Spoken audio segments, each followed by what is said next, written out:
Ian Gillan says that a Deep Purple reunion with Ritchie Blackmore would be a circus and it would be no fun at all. Blackmore is a co-founder of Deep Purple and wrote many of their most memorable riffs, including Smoke on the Water, but he has not played with the group since his 1993 exit.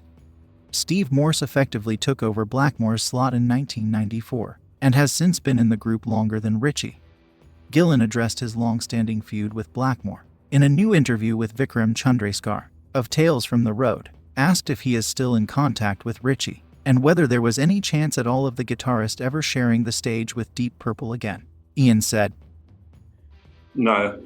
The answer to your question is yes, we are in touch." Tensions eased quite a lot after we got hold of our business affairs and sorted everything out. There were previous managers from the past who had, not done things exactly as you would like. I didn't get paid for 10 years when I was with Deep Purple in the big years, and goodness knows what happened to all that. And there were other tensions too. And needless to say, it was all pretty nasty when we finished and Ritchie walked out. But it's much more, we're too old for all that now. So we've both written some pleasant notes via our managers. I mean, I can't write to Ritchie or phone him because he doesn't have a telephone. He doesn't have a computer. He lives in the world. He lives in the world of Greensleeves. He lives in a medieval world, and he has messages given to him and that sort of thing. But he sent some pleasant words to me, and I've sent some pleasant words to him. There are still issues, still bones of contention.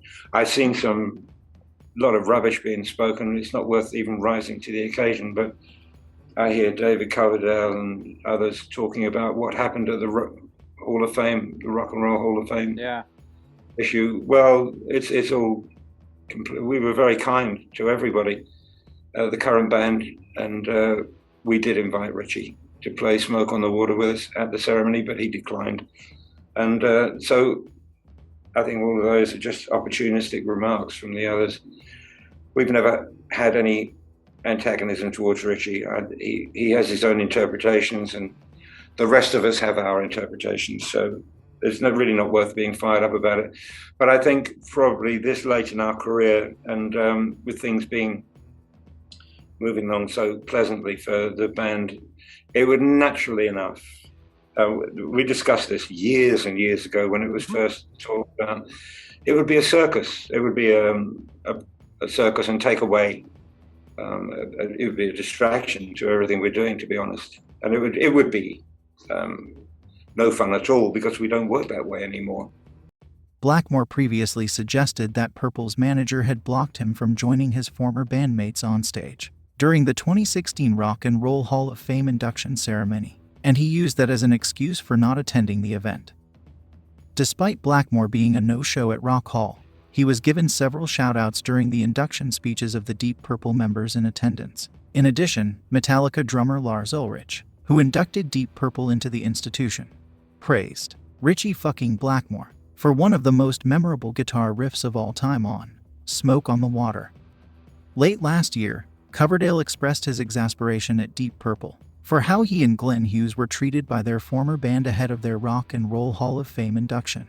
The singer, who played with Deep Purple along with Hughes from 1973 to 1976, said, "Once it had been announced that we were officially being inducted into it, the current Deep Purple refused to go if Ritchie Blackmore was going to be there. And this was, 72 hours before, when I was ready to fly with my family. And this cost me, $75,000 or $85,000 because you have to pay for all the tables apart from the one you're on. And I had my daughter fly in from Germany, and my son came out of college for the event. It was a family affair." He continued, "Suddenly, Glenn Hughes and I were told, well, we don't want you singing with us." Initially, I'd spoken to Ian Gillan about coming up and singing the backgrounds of Smoke on the Water, because originally they were going to close the show. So, that suddenly was pulled. They tried to stop us doing speeches. And my wife was fucking furious. Apart from the fact she spent a fortune on posh dresses. And I said, fuck it. Nobody's going to keep us off. I got in touch with Carol, Ritchie's manager. And I said, tell him to come with me. Nobody's going to fucking touch him. Tell him to come with me, and he didn't want to do it. Coverdale added, the first thing I said when I was up there was, none of us would have been standing here without Ritchie Blackmore. And I made sure of that point. Steve Morse and Don Airy were more complimentary to Glenn and I than the other guys. We had a blast. We had a fucking great time. I'm very happy that I am who I am. And I just talked to Glenn the other day about it. What the fuck was up their ass? Thank you for tuning in, and please hit that like button, it's appreciated. Make sure that you subscribe for more rock-related content.